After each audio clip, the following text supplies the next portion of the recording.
Well, hey, everybody. Welcome in to Day by Day. We have a full house tonight. Mike and Andrew, as always. Actually, I think this is the first time the three of us have been on in kind of this new era. Mike, new job, summertime. Andrew back from vacation. But then we have a special guest tonight, and Alex Drake is with us. You know him from Twitter as Drake. Yeah. I just said, hey, Alex, do you want to come on? And he's like, I'll put on my red gear. I'll put the blue gear in the drawer for the night. And he's a Husker on the show. I am still wearing my Larry Bird USA Olympic. Please show that off because you kind of teased that on Twitter. And I was like, I hope you wear that. $11 on Temu. It's not legit, but it is stitched. I know these other guys are not NBA fans here, but maybe for another day, a who is the Temu Larry Bird of the NBA would be an interesting discussion. Ooh, Alex, are you an NBA fan? Not as much in recent years. Yeah. Okay. And we could talk about that stuff offline. I would say I'm not an NFL guy anymore either. If you guys do this as often as you do, I think, and you have kids, I just had my first kid, right? 100%. Yeah. But having a job and everything else, you only have so much bandwidth, man. Right. I have 4, and we talked about this week, you and I. You're like, how do you do it with 4? I'm like, I don't know. Yeah, but I mean, when I was covering Creighton, just the amount of time that takes in the season, I didn't have enough bandwidth to go watch the NBA games. I barely had enough bandwidth to watch other conference teams. So I agree. All right, well, let's get into it tonight. So so here's what we were going to do. Mike was passionate about, hey, let's talk about what the potential lines would be for each of Nebraska's games going into the season, right? And so we've been planning this for a couple weeks. This is kind of Mike's wheelhouse. Andrew and I are like, we're along for the ride. And then today happens. And we're all just doing our jobs, right? We're just trying to live our life. And then we have a Scott Frost incident. So we're going to talk about that. Before we get to all that, as always, a reminder, you can find our show on characterchronicles.com. We're a part of Adam's podcast family network. Subscribe on YouTube, Apple, Spotify, wherever you get your podcasts. We're there. Like the show, helps more people find us. In the comments, please let us know what you thought about Scott Frost's comments today. We're going to get into that here now. So, guys, and Alex, I'll just start with you because you got into a little discussion with Justin. Yeah. And I want to know your perspective. Maybe not everybody who's tuning in followed that discussion. It just happened about 30 minutes before we hit record here. So what are your thoughts? And just to clarify, he said, hey, somebody was like, what did you learn from your last job? This was at Big 12 Media Days today. And he said, don't take the wrong job. Or take the right job. I can't remember exactly how he put it. There was more to it than that, but that's a pretty good synopsis. So what was your thought? What's your take? How did you feel like as a fan? How did you receive that? Well, I should start by saying I'm probably in the minority here, but I have thrown Scott Frost in the same box that I've thrown Mike Riley, Bo Pelini, Bill Callahan, and Frank Solichin. And Frank Solich is probably the only one that I don't really keep in that box because of all of them, I thought he was done the worst. Like, yeah, Bo won 9 games every year, but when you go on national TV and dare your boss to fire you, what do you think is going to happen, right? Yep. But like, I separated Scott Frost from the coach from the player a long time ago.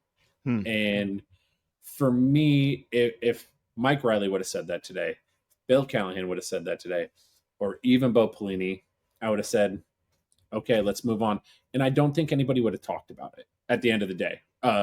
Maybe Bo, there's a little bit of reverence there with Bo.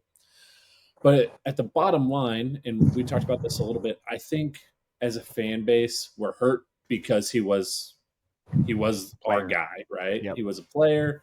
He came home from Stanford. He led us to a national championship as a quarterback, all of that. And we wanted him to be the golden boy, but we talked about it, right? Like there's multiple press conferences when he accepted the job saying, I wasn't really looking for this job. I loved where I was at. Friends and family wanted me to come back. Coach Osborne called and told me it was time to come home. Like, yep. I'm not going to hold him to a standard of always speaking about us in a great light when he didn't really want the job. It never felt like to me, but Sure. also we can talk about all the rumors and everything that the fan base has projected onto him and the personal life stuff. Like we don't have like not the specifics, but all of that stuff. I would argue that his athletic department wasn't totally cohesive from an AD standpoint. Fair. And I looked at it as when I was coaching. If somebody would have asked me that question today, I would have, and I took a job that I didn't really want or whatever, and it failed. I'm going to say, I learned a few things, but I also learned what's the right job for me and what's not. Like, I don't take offense to what he said. And I think it's just how you want to take it. So let me play devil's advocate. I don't disagree with you. I think what you just said at the end is a little bit different than what he said. Yeah. Because I think you said it a little more diplomatically. Like what's the right job for me? What's not the right job? And I think he just painted it as like, don't take the wrong job. Like the wrong was on Nebraska. He wasn't the best fit. So Mike, Andrew, I want you guys to jump in. Yeah. Do you think that's a part of it? Like, should he just say, hey, I wasn't the right fit. It was the wrong job for me. I think that would have been a nothing burger if he would have said it like that. I think too, like Alex, to your point, like everything you said is true, right? Like he probably didn't have the right support system around him in Lincoln. It probably was a job that he, like, all of those things are true, but I think like being in line as a leader of who he is and in the position now where he's in a new spot and a new program, like I think what leaders do is they kind of like, even if they are feeling that internally, like put that behind you and not put that out there in the public for interpretation for either your current players to hear or like past programs. You know what I mean? So like everything. I agree with that. I just don't think he was ever a great leader. And that's the difference that I stand on, I think here. And I think you're correct in that. You know what I mean? So that's kind of like my thing with it. If and maybe current UCF players don't feel that way, but like if I was a current UCF player, I'm like, aren't we like focused on, camp that's coming up here in a few weeks? Like, why are we talking about this? He could have easily today at Big 12 Media Days just been like, shut it down. Like, hey, I'm focused on 2025. Like we've got games to win. You know what I mean? Like, but like almost, I don't even know if like opening the door is the right word, but he left it open and here we are. So I don't know from a culture perspective if that's going to like affect his current team, but if I was in his position, that would be something that I would be thinking about. Like, let's just shut this down and let's go play some football this fall. Andrew, your thoughts? Yeah. And I was a Scott Frost defender to the very end. I mean, I would have maybe not been super comfortable with him finishing out the year, but I guess it annoyed me more than anything, the comment, because it is that like, we just let you go, like go do your, like, I'm still rooting for the guy. Like I'm going to tune in and check the scores every Saturday. Sure. And I'm going to be fascinating to watch. But like you said, Mike, it's like, just kind of take the high road and shut it down and say, this is my team I'm focused on. Or, even kind of read the room a little and you can argue whether it was respectful or disrespectful, but I think it would have been more respectful to say for yourself, your staff, and the players that played for you to say that, hey, we accomplished A, B, C, or we accomplished, be vague. Like we accomplished maybe not wins, losses, but we accomplished some great things in pushing the program forward and whatever. But that's where it's just kind of annoying that like, here we are again. And I don't fault him for answering a question. And that's what the media does. And I guarantee they're loving this. The media is like, let's ask the guy about Nebraska every single week because we're all going to get riled up and click on Twitter and all that. But you're going to get people in Lincoln and Omaha to read the Orlando Sentinel because we're talking about Nebraska. My one question though would be to Scott was it, had you won, would it have been the right job?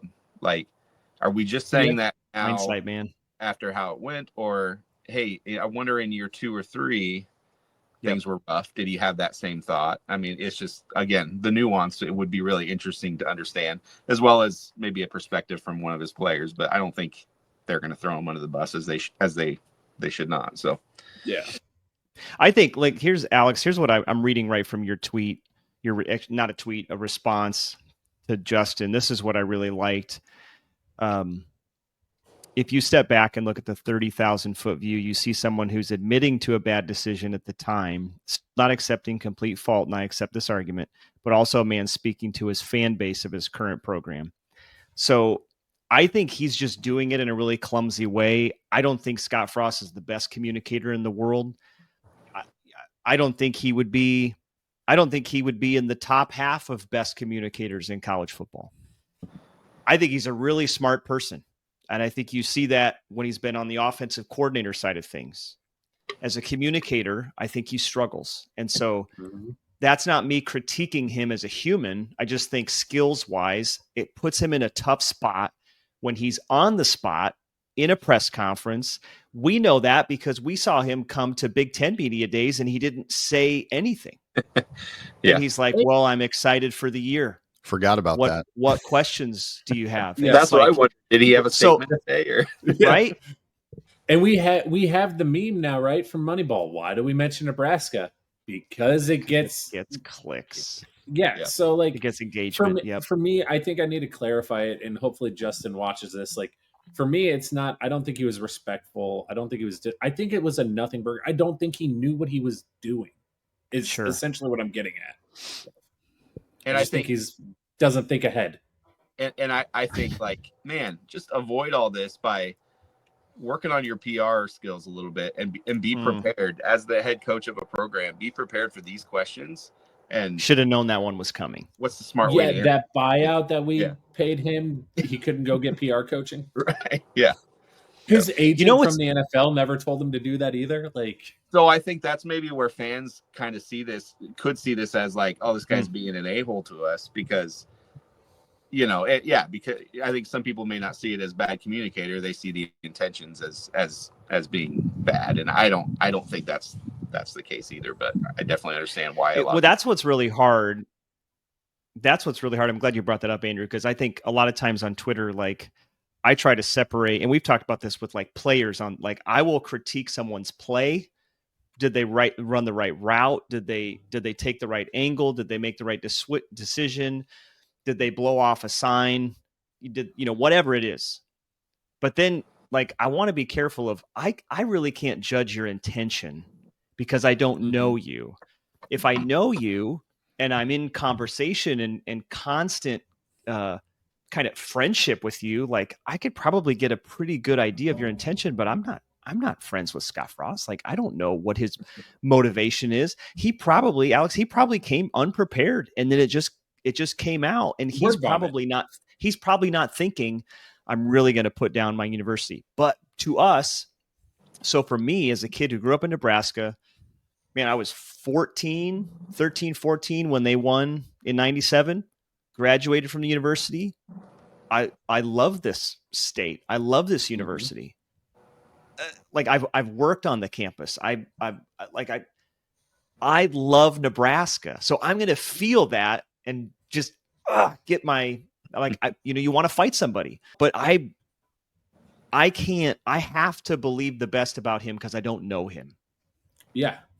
Well, I think the point I was really trying to make, right, James, and you just talked about it, like, you love this program, everything, like, and I think you two are probably the same. If I was a really good football player in this growing up in high school, and I could have gone to anywhere in the country, I would have never chose anything over Nebraska, right? 100%. And I know it's a different time and era in the 90s back then, but if you love this program the way, like, the fans do and the fans expect him to, you likely would not have gone to Stanford to begin with. Agree. And that's just where, like, I set this bar, and that's not to talk ill of him. It is to set the standard of, we are very careful about how we say things regarding this program. And I think we all can say that. You can go back to my very first show on Church of the Corn when we were interviewing Priscilla Joseph. And I said it multiple times, like, and that was at the height of, or should we fire Scott Frost too, by the way, like, when we started that show. Yep. We wanted to tell the story of who the players and the coaches were off the field to get out of we should fire everybody all the time. I think the so that's where I Stanford thing. started that. I think the Stanford thing. This could go down a whole rabbit trail. Probably doesn't get talked about enough. I don't know about you, Andrew or Mike. I think about that a lot. Like it's not like I'm like daily, but I think about him going to Stanford, and it to me again, not knowing him, I'm looking at it from the outside. Like that's a lot like the Central Florida thing to me, where he was like a lot That's of a good point. pressure, hometown kid, and you're 17, 18 years old. I got to get out. I don't think as somebody, who works in the field of, kind of human development and working with people who are vulnerable, like I know a little bit about the fact that we don't typically change the struggles that we have between age 18 and 40 and 50. You kind of struggle with the same things. And Mike, you know this, I think, working with high school kids. 17 years old, you're probably going to struggle with the same kind of stuff when you're 37. It's just the way life goes. Yeah. And so I see a lot of parallels between, man, he went to Stanford and he came back and it worked out, but it was pretty rough there for a little bit. It was pretty rough. I also see a guy that's very proud that had success that in the coaching ranks. Obviously, I mean, even he wasn't in the spotlight at Oregon, but he was a part of something special there. Then he's a part of something really special at UCF, and I think just naturally as a human, he's going to carry that pride to Nebraska. And I think maybe you can say he took the job and didn't think it was the right one, but he took it. We should be grateful, I guess, or we would be grateful if it was successful that he took that chance on us, that he left UCF, whatever. So obviously hindsight. But yeah, like you said, James, I don't think the pride's necessarily, I think just as fans, we want to see humility, whether it's right or wrong. We want to see a little humility. We also want to see a little vindication for all our suffering that we endured thus far. Yeah, that's a good point. But yeah, it's probably unfair to expect him to offer that. So I'll be curious. I'll be curious in the next, calendar year. Like, does anything like this continue on, or like, does it change the narrative and his, like, when he talks, or like, I'm very curious because when he was the head coach in Nebraska, it was, he talked a lot about like previous coaching staffs and how he overtook a mess and things like that. Like, he's going to run out of things like that here pretty soon. Is he going to be talking about Gus Malzahn now at UC? Like, I don't know. I'm curious to see kind of what thing, cause he always kind of, has those like subtle jabs. And I don't know. We'll see. That's the other side of it, where while I want to believe the best, I will say he's making it difficult because of that. Yep. The constant excuses and blame shifting. Yeah. It's tough. Yeah. 100%. Okay. Any final thoughts? No, Mike, to your point, I mean, if they get it rolling there, like, this is not going to be the end of this. Like, he starts making goes on Pat McAfee, and McAfee's not going to, he's not going to let off the gas on talking about Nebraska. And it's going to be what worked, you're all this success now, why couldn't that have, Yeah, it's just going to come up. And I think as Husker fans, like, just be prepared to either be just pissed off all the time, or I mean, it's going to come. So well, hopefully if he gets offered another high level Power 4 job again, he rejects it and stays in Orlando. Yes. Pick the right just one. stay. There you go. Okay, well, let's talk some Husker football. But before that, as just a little bit of a segue, have any of you guys ever gotten into a fight on a golf course? I'm not a golfer. I do like putt, but I'm not a golfer. You guys probably have seen the video. It's gone viral now. These guys just getting into a brawl on a golf course. And is this a typical thing? I mean, all of you golf. I don't. So tell me, like, is this a typical thing? If you add alcohol to the mix, oh yeah. For me, it's how, depending on the temperature. I mean, the last time I almost got into a fight, we didn't get into a fight, but it got really close. You mean physical, like the air temperature? Yeah, like It was Like if it's 97 degrees. over 100 degrees, humid. It was Father's Day weekend. Everybody was miserable, and the course was slow, and the guy behind us was really drunk. And yeah, we almost got into a fight. We didn't, but it came really close. We hit each other with the golf carts and then had words in the parking lot again. Oh my gosh. Mike? I've wanted to fight myself for hitting bad shots, but that's pretty much it. I've never wanted to fight somebody else. So, jeez.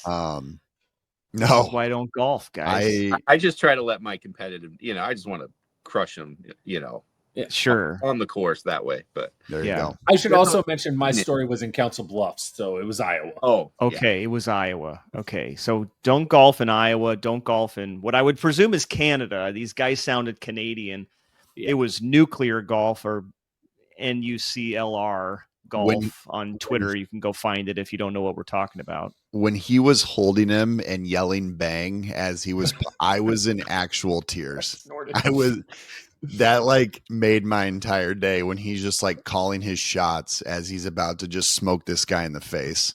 I lost it earlier than that. It was when the guy was standing at the edge of he's kind of on the fringe and he starts kind of clapping his hands between his legs and he starts almost like howling. Like he sounded like a coyote. Like I was like, what kind of noise are you making? It was just like this feral, like primitive noise. He was feeling himself. He was, yes. Until he wasn't. I had heard about the story before I saw it. And based off of what I had heard, I had thought the guy that got his ass kicked was going to be the guy that was winning in that first 10 seconds that I saw. He wasn't talking. He wasn't doing anything. I was like, this guy's going to destroy somebody. And it turns out he gets thrown in the lake. Yeah. Well, and it's from what I understand from the context of the video, he was the one playing fast, right? Am I incorrect? Him and his buddy, it sounded like they were playing super slow. They were playing slow. Okay. Because the foursome said, let us play through and you guys can take as long as you want. Okay. Because the guy who got thrown in the pond couldn't even stand and tee up his ball, which is problematic, obviously. Gotcha. I'm going to make, since we're a Husker show, I'm going to make a Nebraska cross reference. So my favorite part was when the guy got tossed and he runs at him and the guy grabs him and throws him. Yes. And it felt like Ndamukong Suh tossing Colt McCoy. It did kind of look like that. There you go. We should do a mashup. We should do a mashup of that. Yep. I'll make a jiffy of it tonight. Yes. Yep. Let's do it. Okay. I'm going to turn it over to Mike. Mike, let's talk lines and Husker football. Take it wherever you wanted to go. All right, let's do it. So I had this idea. We're going to talk spreads for every game and kind of talk through where we think it would be at. But the idea here is the spread at kickoff. So like there are spreads out already for the Cincinnati game. Which I and there is a spread out for the Michigan. You guys want to guess what the spread is for the Michigan game? Oh, no idea. So here's what's tough about this. I'm such a like logical thinker that I'm like, well, okay, if Nebraska is this our fourth game, Michigan? Like if we're 3-0 and going in, and Michigan has Oklahoma, and if Michigan's 2-1, and then I go, okay, what about USC? What if we're 6-1 and USC? Like I don't know if you think that way. Yeah, so that's kind of like part of trying to determine what a spread is. Like, what have these teams done prior to the game, essentially? So is it also which is really tough. Media perspective, like Michigan's a darling, so I mean, are they going to automatically do we give like in the gambling world? I would say the media has less influence on spreads, just because people who are like really sharp bettors can see through that and just hammer it the opposite way. So so what we're gonna do here, just kind of go through everybody, and like when we talk about the game, like just kind of stick to your guns on what you think the number is. And like, you might be right. Even if you're different than everybody else, like, I'm going to be way off. You might be right. All right. So we're going to start Nebraska, Cincinnati, Arrowhead on August 28th. I should go first since I know the least. I'm going to say 5.5. Nebraska's favored by 5.5. 5.5. Guy? I've got 7.5. Nebraska favored. That's what I had. I'm 7.5 as well. Drake? I was going to say 10.5. 10.5. Wow. Whoa. Okay. All right. So the line is currently out. You can bet it if you like. It is Nebraska. There's some 6.5s out there and some 7s out there. So the line is slowly. That's kind of like where I'm at with 7.5. I think that's where it's probably going to settle. But so right around a touchdown. Okay. Do we have over unders? Are we going to do that or? There is a total out for that game. It's 50.5. 50.5. Okay. I have no opinions on totals. 50 to nothing Nebraska. Let's go. The question there for the overs is how many points a game better do you think Dana is the Marcus Satterfield? That's where it's at. Yeah. I think, and Alex, that's a great question because we talked about this on a previous episode. I think we're easily 13 to 15 points better. Without a doubt. Yeah. In my opinion. I would say you're probably I would say 13 to 15 is good. In my heart I wanted to say 17. Wow. I wanted to say 2 touchdowns and a field goal. I think you're 3 possessions. We won't lose a game this year if we're 17 points better. If the defense only averages 17. Let's do it. I think if I were to play a side on the total, I think I would take the over in that game too. Because I think Cincinnati being in the Big 12, like I think they'll be able to put up some points, and I think we'll be able to put up some points too. So I could totally see like a 31-21, something like that type of game. Like that seems reasonable to me. Well, and I said I'd go under. I think so. For first game clunkiness, Sure. True. Always, Very true. Always opportunity for that too. But all right, let's get through these next 2 games here really fast because these aren't the fun ones. Nebraska hosting Akron after hopefully being 1-0. What do you guys think on that one? No lightning. I'll say 27.5 Nebraska. Okay. All right. I say 24. I was going to say 21.5. I went 24.5. So for reference, I would consider UNI last year to be power rated probably a little bit worse. That I think Akron would be a better power rating. That we were 31.5 against. And if you remember, I do because I was at the game and I bet it. We covered late, scored. I forget who scored, and then they almost came down and went for it on 4th and goal and did not get it. I was sweating that one out too, Mike. Yep. So I still have that one in the memory bank. So yeah, somewhere in the 20s, maybe potentially 30s. We'll see. Depending on, I'm not going to pretend to know Akron very well, but okay. Houston Christian. I did a little Houston Christian research from last year. They were horrendous. They're an FCS team, right? Yeah. They're going to be like worse than UNI by. Are they even going to give that game a line? Probably. There's a lot of games they don't. Probably not. And if they do, they'll probably set like super low limits on it type of thing where like you just can't get a lot of money. Not that I would bet that. You have to bet $1 million to win 100. Yeah. So. Yeah, 38, 40, something like that. Yeah, 42. Yeah. 30.5. I was like 37-ish. So. The scary part for Houston Christian is that's Nebraska. That's Dana's 3rd game. It's not the first game. So I don't know. Depending on what we see at Cincinnati, I mean, you could see Nebraska hanging 60 points, 70 points. Yeah. That's like Dana's 6th game. Yeah. With the Yes, you're right.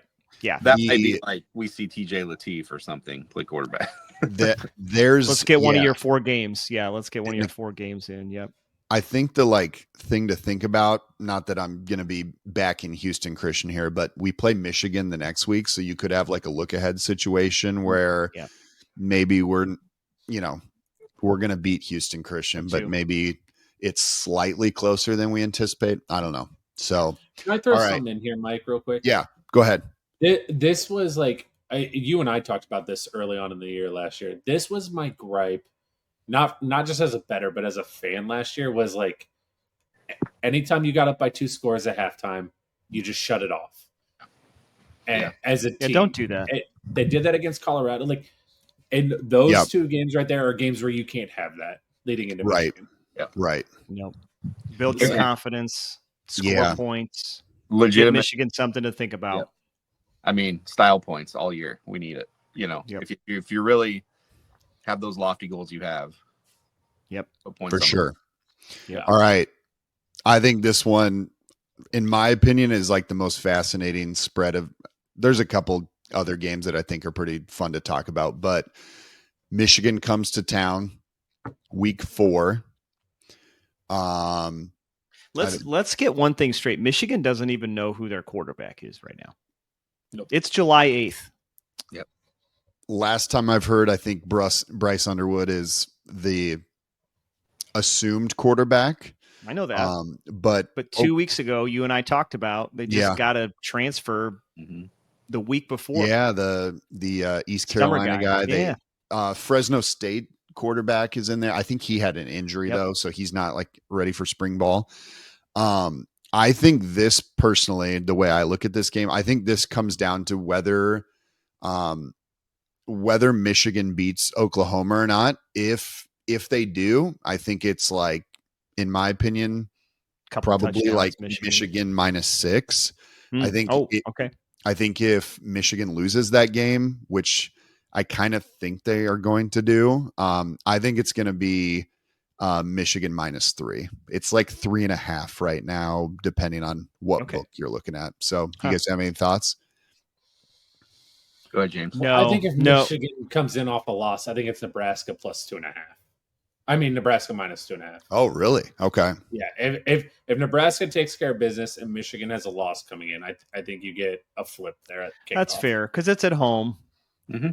Yeah. I don't think. I mean, Michigan is not that much. They have a freshman phenom quarterback. It's basically it's the biggest difference between their team last year and this year. And they're playing on the road. It'll be his first road game. Or is it Oklahoma on the road? I believe they're playing in Norman, I believe. Yeah. Let me look here quick. I've got right. And see, this is where you probably have the more unreasonable fan in me, but also Sharon Moore won't be coaching that game, which that may Good drop point. a little. Jeez. I have NU -4. It is in Norman. Yeah. I think they're going to lose that game. We'll see. Man, Oklahoma's got a lot of momentum coming into this year. And if they start out Dylan's lighting it up until that point. Yeah. Yeah. Good point. Good point. Okay. All right. Next one here. After Michigan, we go to October. We got Michigan State coming to Lincoln. What do you guys think there? Michigan State's mysterious to me. Yeah. I think they're a high variance team this year. I'd say Nebraska touchdown favorite. I got Nebraska -4.5. I was sitting at the 6.5, 5.5 range. I said 5.5. That was my number. I don't think it gets above a touchdown. I think you'd probably see some Michigan support there if it goes above. Like, I think we're better than them, but I don't think we're over a touchdown better than them. So I think it's going to be somewhere between 3.5 and 6.5 type of range, type of situation. So 4-1, or barring the wheels don't fall off for them prior. Yeah, they're that high variance that it could. Yeah, like there was games Aiden, is it Aiden Childs, right? Like he was some games I thought he looked great, and then some games he would throw like 4 interceptions. I don't know, like I'm not sure what this guy is, but I do believe in their coach. I think he's gonna do a good job there. So okay. After Michigan State, another team I'm not entirely sure what to think about. We go to Maryland on October 11th. Man. I mean, Maryland's picked 17, 18. We talked about this in that last episode, Mike. I can't remember where they're at. Mm-hmm. I mean, before Nebraska, Maryland has Nebraska will be the best team that they play up until that point. So you won't know much about Maryland. No. What are you guys thinking here? Betting Maryland in general. Like every time I think I have them figured out, it's way wrong. 100%. I think it's going to be something like Nebraska 8.5, 9.5. Okay. First real Like a road game, touchdown I'm to going to field say. goal. Yeah, first real road game, I'm going to say 5.5. I had 9.5 Nebraska. I went Nebraska 6.5. Okay. That's where I was at. I think it hangs out just under a touchdown. We'll see. I can't wait to go back and watch this episode and see know. how wrong I am.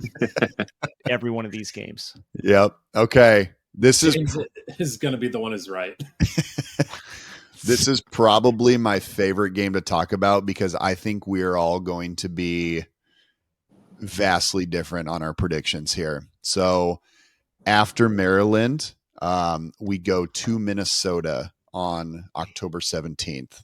I hate Friday nights in Minneapolis. Friday night game.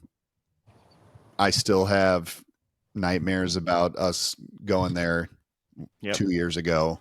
Jeff I'm going to say, oh, I was there. You were there? Yeah, it was You awful. went? Yeah. All right. I mean, okay, I'm going to say Minnesota -3. This is, I think it's going to be a killer pregame speech by Coach Rule. I have Nebraska -3. Okay. Vengeance. See, Is that your final score? Is that the line you think it's going to be? Well, you know the games we're going to lose by 3. Good point. I'm going to say the line's going to be. It's going to be. I think it's going to be 1.5 either way. I said Minnesota -1. I think it's going to be like a pick 'em essentially. Yeah, that's what I have it at. I'm surprised. I thought we'd have a little bit of variance there. We were all pretty similar. So, guys, pause. Question. I mean, is there a more annoying coach in the Big Ten than PJ Fleck? Like, if you're ranking coaches in terms of, hey, this is how likable he seems, where would you rank PJ? It's been a couple of years, so I mean, nobody wants to answer this question. I've cooled on that.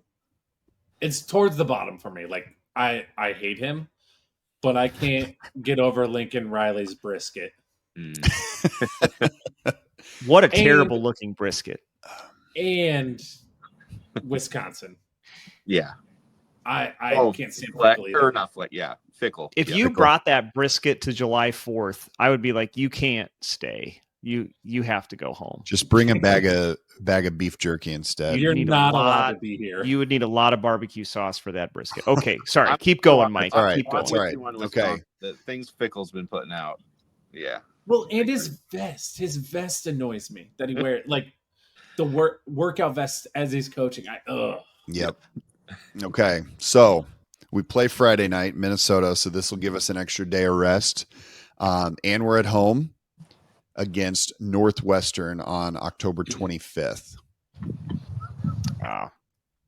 4.5, because that's just how that game goes. 4.5. Wow. Okay. Whoa. You and I are vast. We're way different. I was going to say like Akron territory, man. Let's go. That's where it should be. I'm just telling you. Let's go big at this point. I mean, at this point in the season, you know who you got. I'm going to say Nebraska 18.5. Okay. Okay. I've got Nebraska 12.5. And I said 14.5. Yeah. I think, I kind of see us like being 2 touchdowns better than a team like that. We'll see though. It's going to be a walk-off game-winning field goal from a walk-on who left one of the service academies. Again, I don't know who that is this year, but it's going to Hoping we don't know who it is, but that kid's on the roster. Are you talking Iowa or Northwestern? Yeah. Do you not remember the North? Yeah. Who was the walk-on kicker? It was McCallum. Yeah. I was at that. Yep. So quick story. So I was at that game with my daughter who was what year was that? 2018? Maybe, yeah. Okay. So she was 5. And she wanted to leave early because it was loud. And I'm texting my wife, and my wife was right. She said, "Leave early." I said, "Okay." So I'm walking to the car. We're getting to that parking lot where they have all the down by, I don't remember which building that is. We're walking east, and everybody's got TV. So we're kind of hurrying to run. Before we got to a television, we heard the stadium erupt. I had no idea what happened. I trusted that we won. I was happy that we won. So I like to say that I was at that game and I saw the field goal, but I really only saw it in television. So I didn't experience it. I didn't experience the joy. I don't know if that was our first win that season. I can't remember. But I was there. I don't think it was the first one. Did we win any games during that stretch of time? I don't know. We won 16. Oh, right. And we lost 31. Thanks for all right. Moving on. All right. Next one. We got after Northwestern, presumably a win. We host on November 1st, USC. I've got some USC thoughts here before we talk spreads. Brisket or opposite of Lincoln Riley's brisket. I think USC is going to be very good this year. I'm super high on USC, so that might be a little bit indicative of my spread. But let's hear from you guys first. I think Nebraska will be a home underdog. I do too. I'm going to say USC like 5.5, 4.5. All right. I mean, I think go ahead, Alex. They're going to be a home dog, but I think you're going to get, depending on how this stretch of game goes, I think you're going to get some help from Vegas because you're at Illinois bye week, get Michigan at home, then at Notre Dame bye week. I could see it being good point, being like a 2.5 to a 3 as a home dog. It should be a touchdown. You're going to get 3 for being at home. So that's where I have it. Andrew, what do you got? Homer pick. I have NU 5.5. Oh, there you go. Okay. We are undefeated. If we're 5.5, we're undefeated at that point. I'm thinking one loss at that point. So I'm thinking the hype's going to be real. True. I got USC by 3.5 is what I said. So, okay. All right. UCLA on the road in Los Angeles the next week. We got UCLA. Thoughts there? I'm gonna say 3.5 point favorite there. I think the travel is tough in Vegas looks at. Yeah, I'd probably agree. I'd even maybe move it to like 2.5, 1. I mean, I just because of the travel. UCLA is one of those teams. I feel like they've always been better later in the year. Doesn't matter what year it is; they're just better later in the year. So, I'm probably banking on that again too. Yeah, I say NU favored 4.5. Yeah, we're all close. I said 3.5. So inside of a touchdown, but definitely a road favorite there. All right, this one might be a little tough here. Penn State, November 22nd in Happy Valley. There's only one storyline, and it's Matt Rule's going back to Penn State. And you know this is going to be a night game, and it's going to be a whiteout, and it's going to snow in Happy Valley. Penn so State I'm gonna say Penn State probably be undefeated at this point.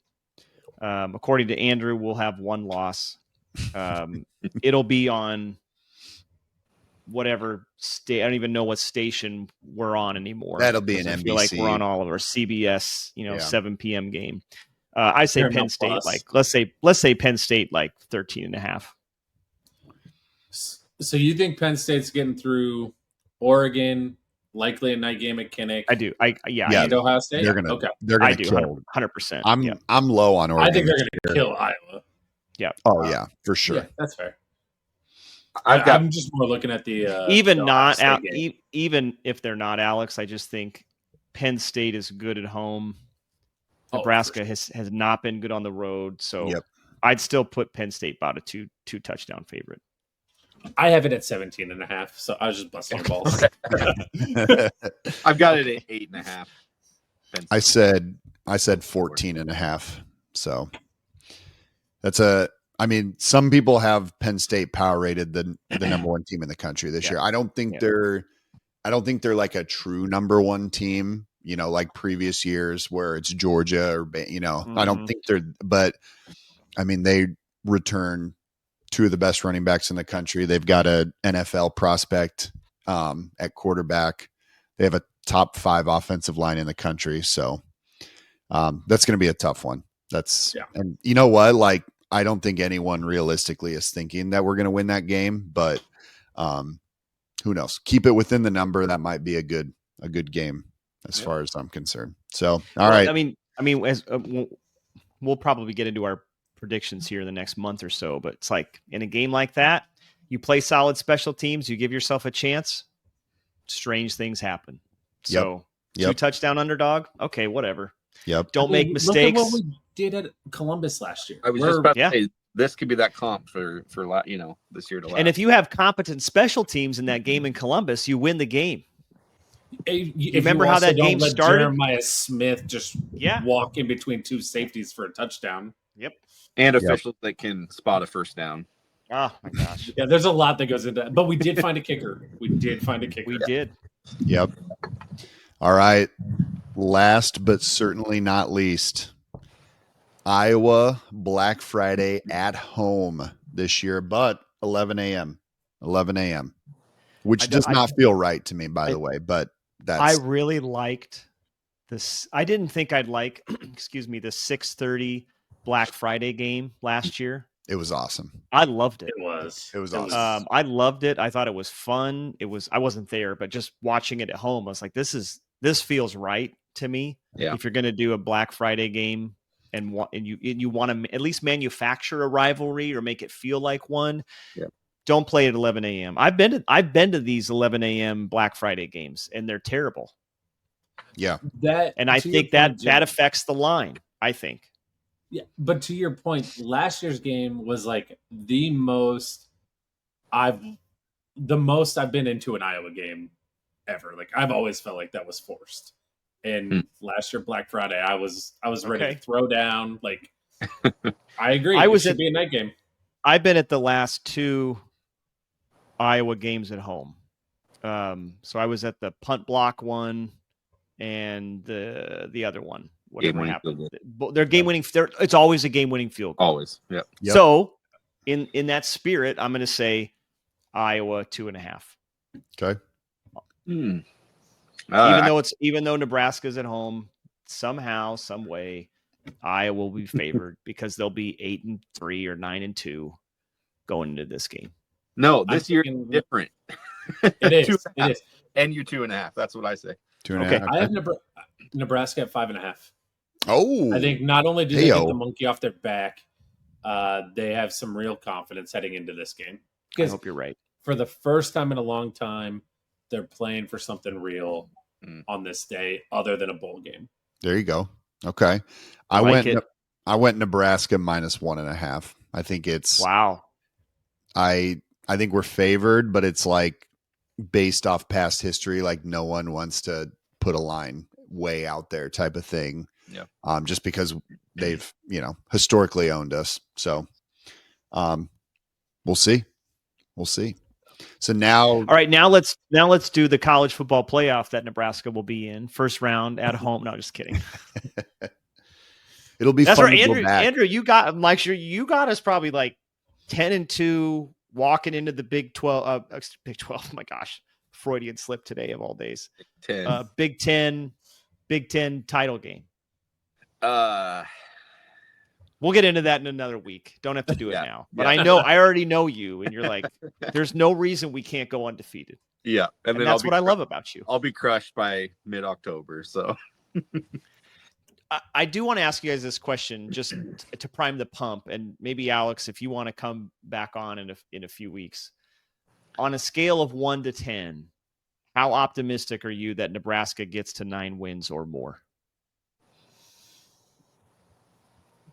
Do you want me to go first? Sure.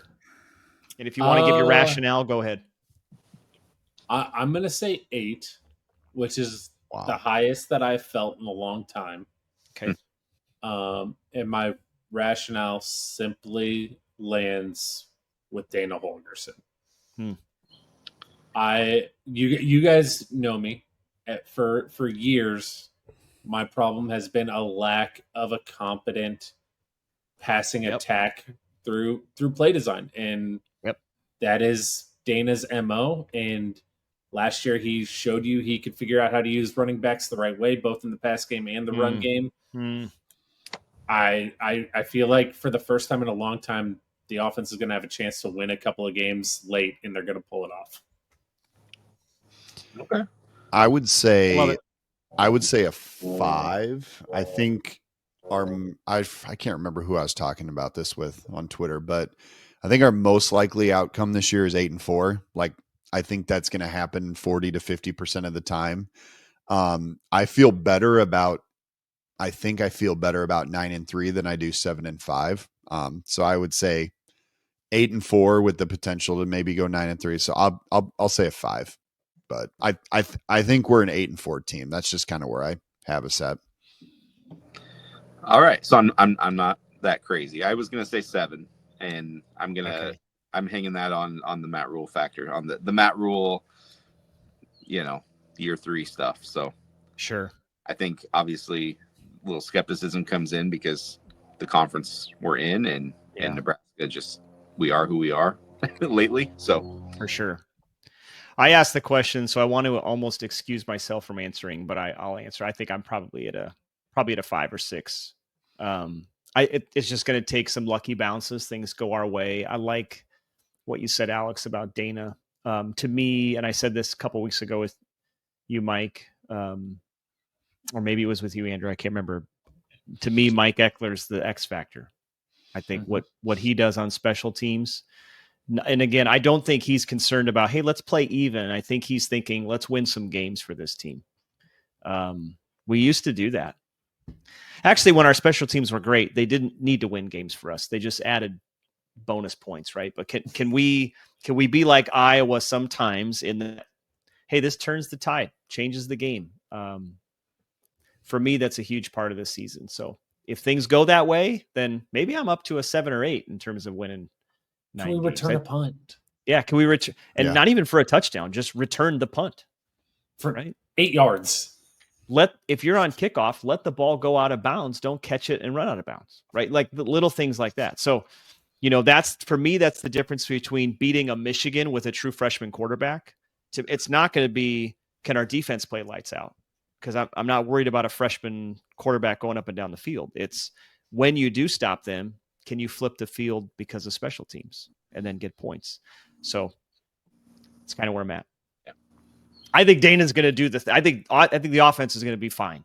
I'm not worried about that one bit. And I just had the thought, and we'll address this next time, but are we talking about the defense enough? Are we, Andrew, when you score 42 points a game, you don't need a defense. I hope so. We know this because of video games. Yeah. Is the defense going to be like, I've always said this, like, is the defense going to be more aggressive for takeaways? I can live with busted plays if you're playing aggressive. I can't live with the busted plays if you're in bend but don't break. Like that's where it's aggravating. Yeah. No more 3-man rushes on 3rd and 9. Can't do that anymore. Yeah. Let's send some heat. They're focusing on it. So. Yeah.